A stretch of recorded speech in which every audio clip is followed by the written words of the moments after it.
All right, our guy Jonathan Tjarks is here from the Ringer and the Ringer Podcast Network and the Ringer.com. Good to see you. How you feeling these days? People want to know. I'm feeling good. I'm taking a break from treatment right now, just kind of relaxing, getting ready for the NBA season. Yeah, you've written some pieces. I have you on to talk about Dallas because I think Dallas is the most interesting West team right now to kind of discuss from a ceiling basement standpoint. But before we do that, we're contractually obligated to talk about Ben Simmons for 1 minute. Ben Simmons, the stuff that's come out, especially in the Philly Inquirer the last couple of days, has talked about like the mental stress of the situation the last year on Ben that's coming from the clutch side. So now they're playing that angle that his head's just never going to be right if he plays for you guys. You should trade him. They're looking at every single way to trade him, yet there's no trade. He's holding out. The season, we're now less than 3 months away. Doesn't 3 weeks like away. Yeah, less than 3 weeks away. Sorry. Doesn't seem like he's getting traded. Are you he's undervalued, overvalued, or properly valued guy at this point right now? I think he could be better than what he is in Philly in a different role. I do believe that. I do believe if I was a team, I'd be interested in trading for him, given in a different role. I think he could be better than what he is now, for sure. So would you be more interested trading for him if you were a shitty team, a mediocre team, or a good team? Well, like, where does Portland fall in that mix? Portland, I think, is a good team.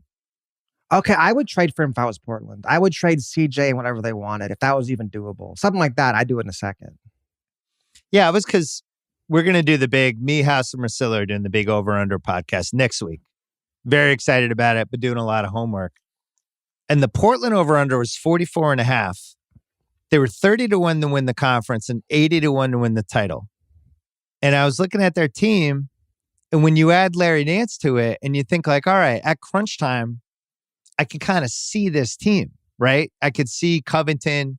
Wait, they have the ability to go a little smaller, right? They can do Covington and Nance, Norm Powell, McCollum, and Dame. And it's like, all right, that's actually 5 guys that I think could play together. If the other team has a center, you could play Nurkic. And now if you're going to remove McCollum from that, you're going to put Simmons in there. To me, that's riskier than what they have. I don't know if I would do that with what we don't know about Ben Simmons. Does he like basketball?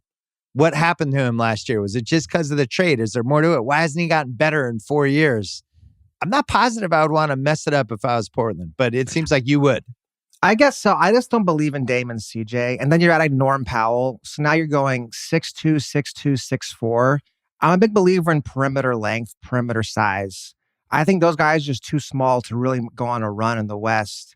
And Dame is still, he's happy for now, but I think that's the kind of seismic move that maybe it might buy me 2 more years with Dame. Because like, okay, this is an all-star. Let's rebuild around these 2 guys. We have some like future. Whereas I think if him and CJ lose again in round 1 or round 2, it'll be like, okay, we've done this 10 billion times. It's never going to work. Right. But I guess my fear with Simmons would be, what if Dame within a week realizes like, oh my God, this guy.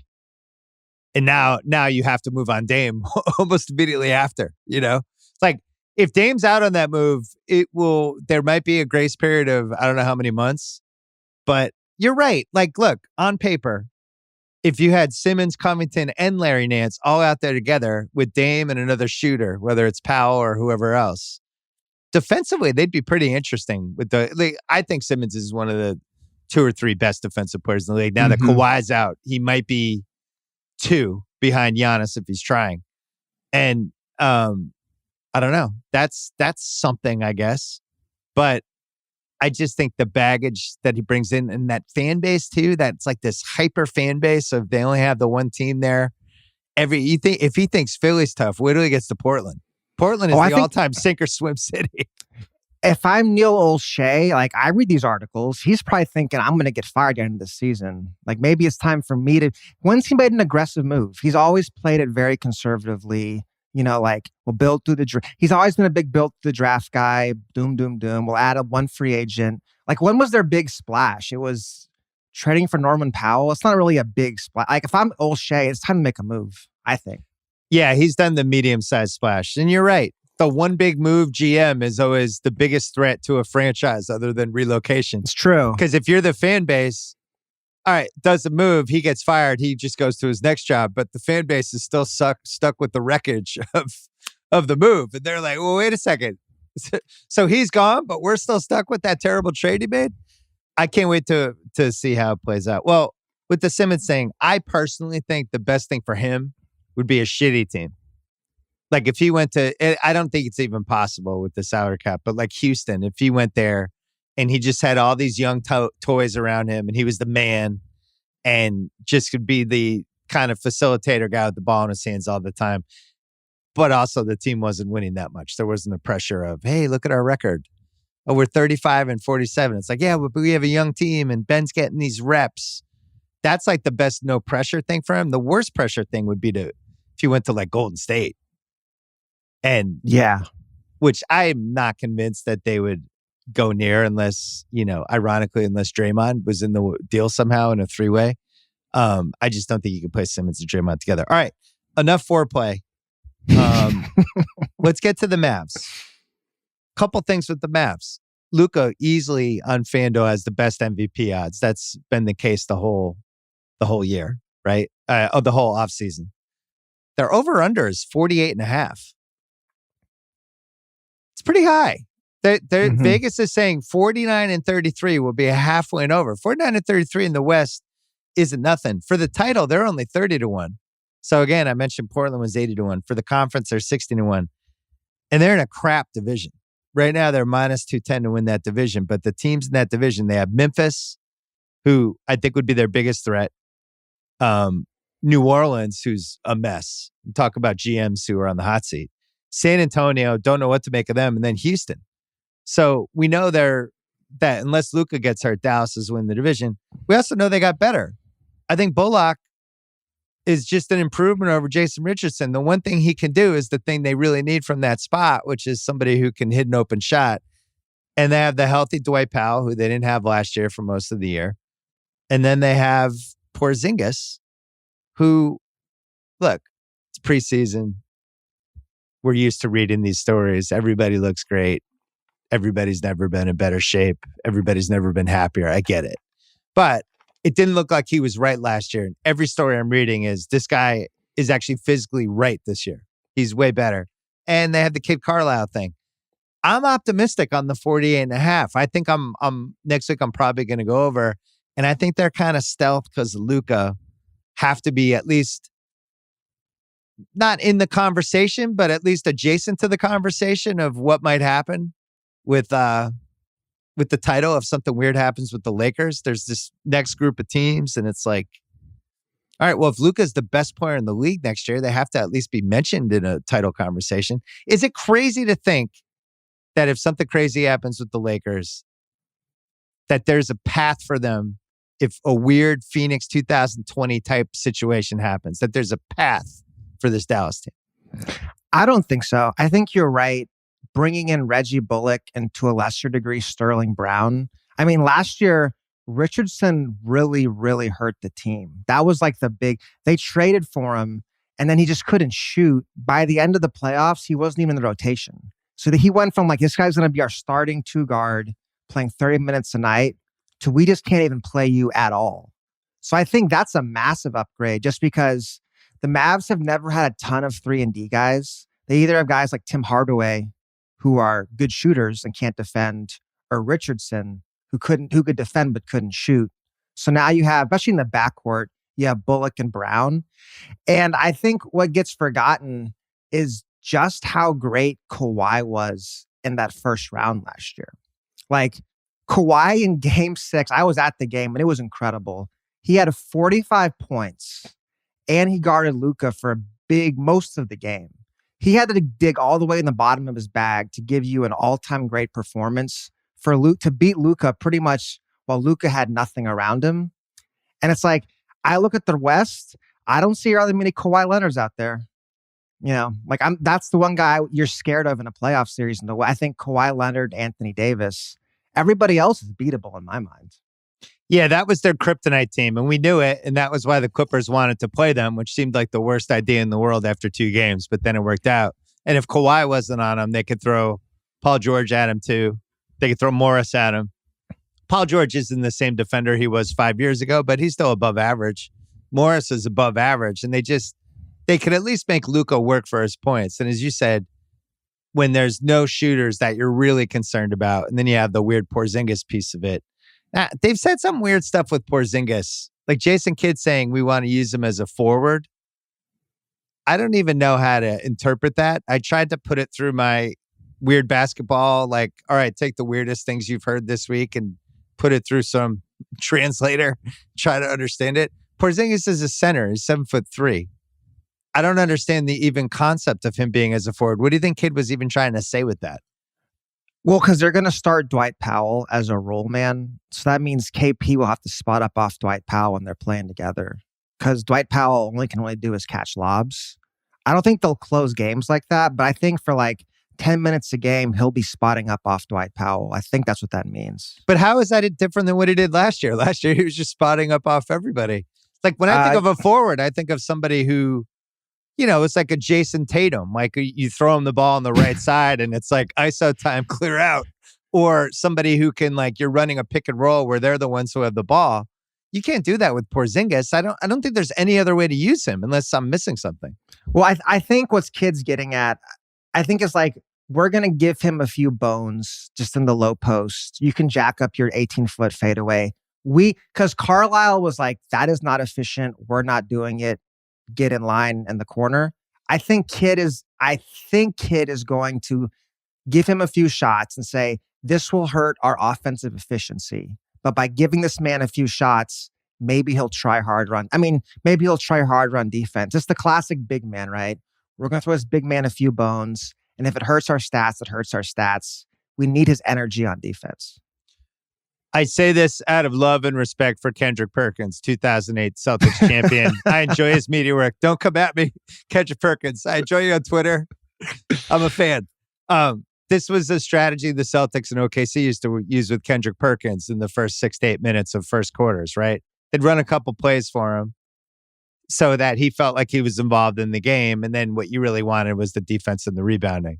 So what you're saying is they're doing the Perkins strategy where in the first quarter, everyone's going to stand around. They'll run like a couple plays for Porzingis, which will probably, based on the numbers we saw the last couple of years, will be pretty horrible. I mean, his low post, mid-range stuff was pretty bad. And he never figured out that foul line dirt game, which to me is like, if he wants to grow as a player, the foul line dirt game would be the way to grow.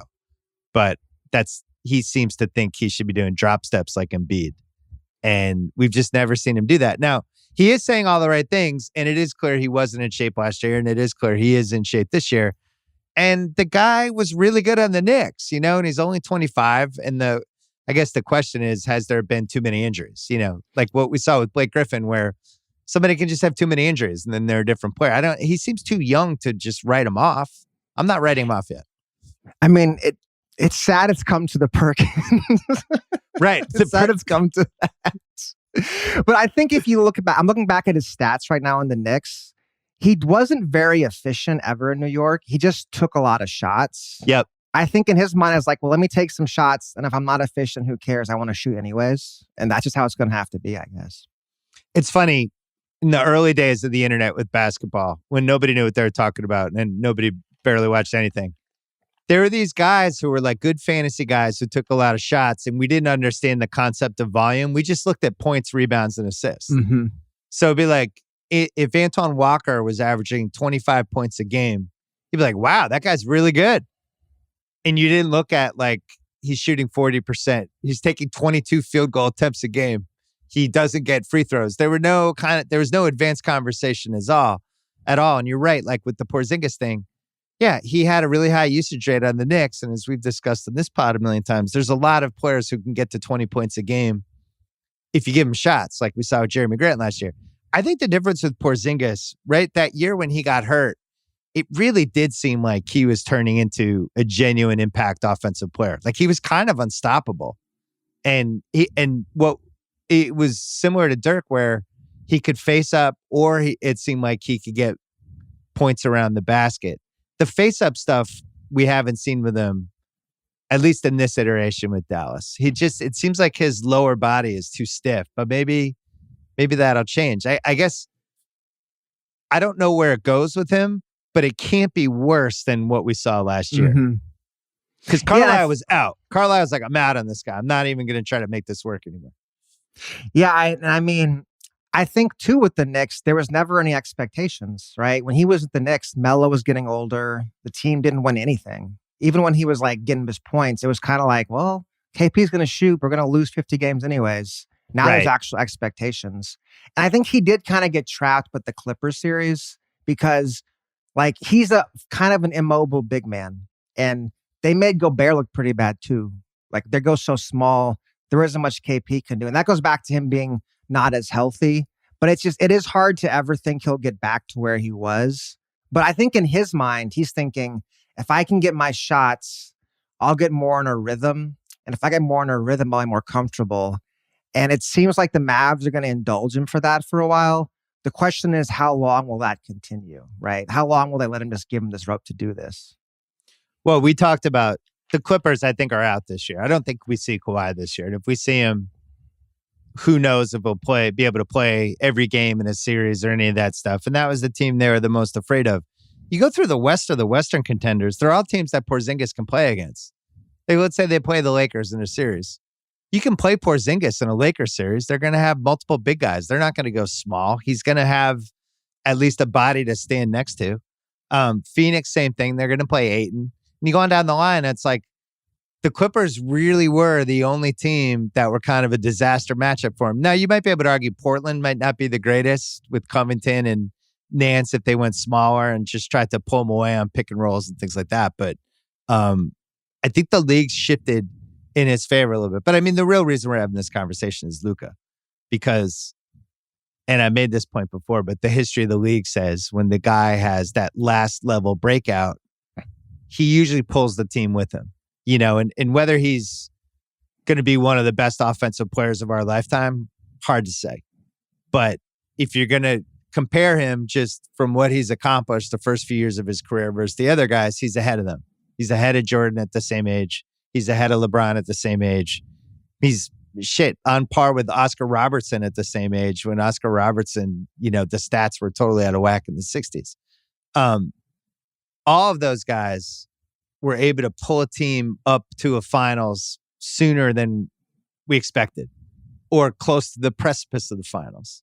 You know, it was like, wow, this is happening now. I didn't realize I had this in my calendar for 2 years from now. And they're so good that it just kind of happened. I do think the West is lined up this year for a weird team like that. Now, I think Phoenix is actually a better chance to be I can't believe they made the finals team, even though that already happened. I think people are sleeping on them again, which is great for them. But, you know, is it inconceivable that Luka could pull a team through a couple rounds here? I don't think so. I think you've gone to way more of his games in person than I have. I think he's a generational talent. So I don't think we can write him off, is my point. I think for sure. To go back to our earlier conversation, the only player I'm really scared about in the West is Anthony Davis. Like, I don't like KP is like going to be guarding him. I think that can go very poorly for Dallas, like as poorly as you can imagine.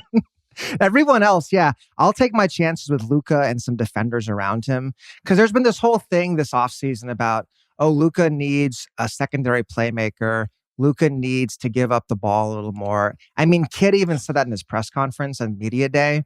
And I think there's some truth to that.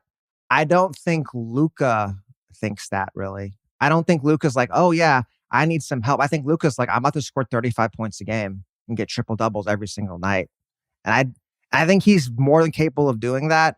And I think not that Dallas really necessarily planned it this way, but it's probably for the best the team is set up so that Luka can just dominate the ball the entire game. I mean, kind of like, remember Slovenia in the Olympics? I think he liked that, where he was like going for 40 every single night. I think he was totally cool with it. I think that's how he wants to play. I think part of the reason they were doing it the way they're doing it in Dallas was who else was going to fucking score? You have to get to 110 points. Also, it was really efficient in the regular season. That was the other piece.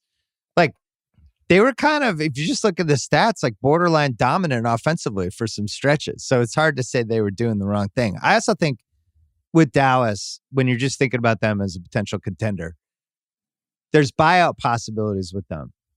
And we see this every year. In these teams, we always forget, especially with the contenders and the close to being a contenders. Like once we get to January, February, there's going to be guys that pop up. The Nets have a ton of holes. And then all of a sudden they get LaMarcus Aldridge, Blake Griffin. They start adding guys and they look like a different team. What's interesting about this year is a lot of the teams that would be the usual buyout suspects, right? Brooklyn, the Lakers, those teams are pretty stacked from a roster standpoint. They kind of built their team in the offseason. Dallas is a team that can add a couple pieces and or make a couple trades. And I keep looking at Dragic in Toronto, and I know they've said all the right things, but Dragic, he's got the Slovenian thing with Luka. I think Luka considers him to be a mentor from everything I've seen. They have a hole for him. He's on a Toronto team that, the over-unders would certainly suggest that people think this is not a playoff team and it's a transition year for them. If you saw Precious destroying Andre Drummond on Twitter last night, maybe it'll happen sooner if Precious turns into LeBron. But I think there's a way. The big spots for them to improve would be that Powell spot, and basically the Brunson was okay last year. It was a little, just wasn't good in the playoffs. But that Brunson spot would be the other one. Could you get a better version of Brunson? And could you get a better version of Dwight Powell or somebody who could take some of their minutes? And Dallas is a candidate for that. They finally have kind of a malleable roster. You know what I mean? For years, they were stuck with that Porzingis trade and not being able to really move pieces. But now it seems like there's at least a little flexibility.